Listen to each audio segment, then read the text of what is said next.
आप देख रहे हैं वॉइस ऑफ कौशाम्बी न्यूज, हर आवाज बनेगी खबर। 15 अगस्त 1947 भारत की आज़ादी का दिन। महज कुछ ही दिनों बाद हम भारत की आज़ादी की 74वीं वर्षगांठ मनाने जा रहे हैं। आज़ादी से लेकर अब तक भारत में कई सरकारें आई और गईं। भारत की आज़ादी के बाद से लोगों को लगा कि सारी समस्याएं खत्म हो गई, अब उनके लिए अच्छे दिन आ गए। उनकी सारी ज़रूरतें अब भारत की सरकार द्वारा सुनी जाएंगी और पूरी की जाएंगी। लेकिन आज़ादी के 74 साल बाद भी आज कई ऐसे गांव हैं जहां मूलभूत आवश्यकताओं के लिए लोग परेशान हैं। यूं तो चुनाव से पहले सरकार आम जनता से कई सारे वादे करती है और उन्हें यकीन दिलाती है कि उनकी सरकार आने से जिंदगी बेहतर होगी। सारी सुविधाएं जैसे कि पानी, बिजली, सड़क, स्वास्थ्य, शिक्षा, मानवाधिकार, नारी सशक्तिकरण, महिला सम्मान, इन सारी आवश्यकताओं को लेकर बड़ी बड़ी बातें पार्टियों द्वारा की जाती हैं। लेकिन चुनाव जीतने के बाद इन सब बातों को ठंडे बस्ते में रख दिया जाता है। आम जनता आज भी वही है जहां पहले थी। आज भी मूलभूत आवश्यकताओं के लिए दर दर भटकने की जरूरत पड़ती है। शिकायत करने के बावजूद अधिकारियों द्वारा सिर्फ निराशा ही आम नागरिकों के हाथ लगती है। केंद्र और राज्य सरकारें समय समय पर कई योजनाएं निकालती हैं, जिससे लोगों की भलाई के लिए कई अभियान चलाए जाते हैं, किंतु यह अभियान कहां तक सफल होते हैं यह आम नागरिक ही बता सकते हैं। सरकार द्वारा बड़े बड़े वादे किए जाते हैं, लेकिन वे सभी कहीं न कहीं एक के बाद एक खोखले नजर आ रहे हैं। आज वॉइस ऑफ कौशाम्बी की एक्सक्लूसिव रिपोर्ट में हम बात करने जा रहे हैं उत्तर प्रदेश के एक ऐसे गांव की जहां आज़ादी के 74 साल बाद भी बिजली नहीं पहुंच सकी है। आज भी वहां के लोग बिना बिजली के जीवन व्यतीत कर रहे हैं।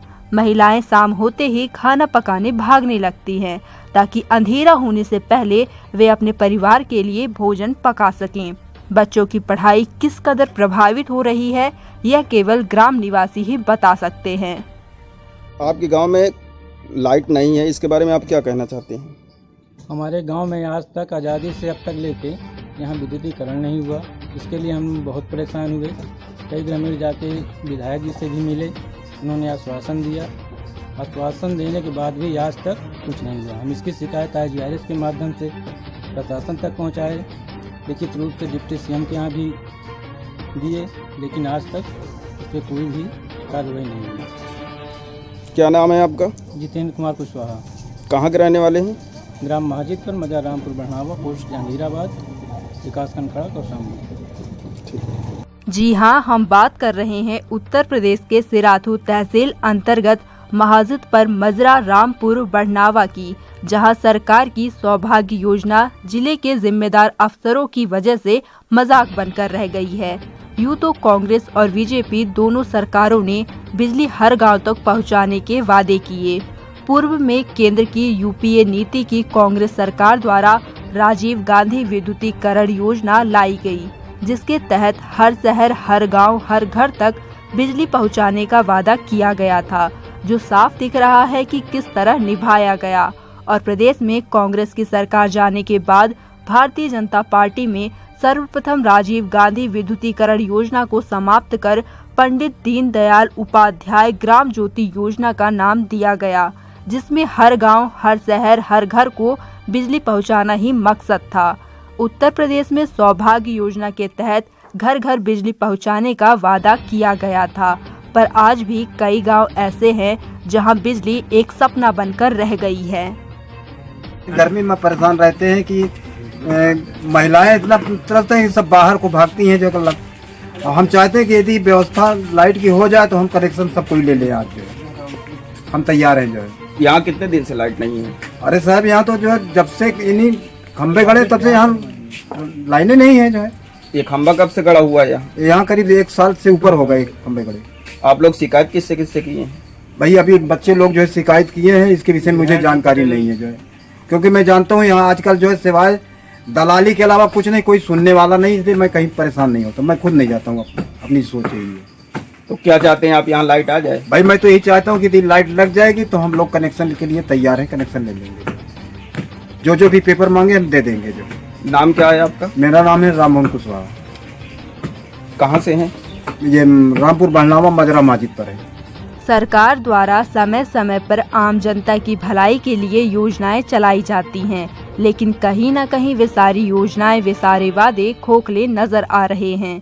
गांव वालों की माने तो आज़ादी के 74 साल बाद भी कौशाम्बी का यह गांव बिजली से अछूता है। केंद्र और राज्यों में सरकारें बदलती रहती हैं और आम नागरिकों की समस्याओं का कितना हल होता है, ये आज हम इस रिपोर्ट में देख सकते हैं। यहाँ पे इस गांव में लाइट नहीं है, इसके बारे में आप क्या कहना चाहते हैं? यहाँ तो लाइट आज तक हुई नहीं है। हम लोग इसके लिए काफ़ी प्रयास किए हैं और लाइट के लिए बड़ी दिक्कत होती है। प्राइवेट जगह से ट्रांसफार्मर है एक, वहाँ से लाइट 8-10 लोग कनेक्शन किए हैं, उसी से हम लोग जला लेते हैं, मतलब मोबाइल चार्ज कर लेते हैं। और ना मिट्टी के तेल मिलता है, वो भी बंद हो गया है, तो हम लोगों को अंधेरे में रहना पड़ता है। यहाँ कितने कनेक्शन होंगे लमसम पूरे गांव में? 13-14 कनेक्शन है। क्या नाम है आपका? शिव गोपाल, कहाँ के रहने वाले हैं? मस्जिद पर। सौभाग्य योजना का मकसद था हर गांव मजरे को बिजली जैसी मूलभूत सुविधा दिलाना, हर घर को गुलजार करना, किंतु बुनियादी जरूरतों के लिए गांव वालों को दर दर भटकना पड़ रहा है। बताते चले कि गांव में प्रयास करने के बाद खंबे तो लगे हैं, किंतु आज तक बिजली का नामो निशान नहीं पहुंचा। मजे की बात तो यह है, उत्तर प्रदेश के डिप्टी सीएम केशव प्रसाद मौर्य का यह गृह जनपद भी है, जहां बिजली के लिए ग्रामीण आस लगाए बैठे हैं, किंतु उन्हें खबर तक नहीं है।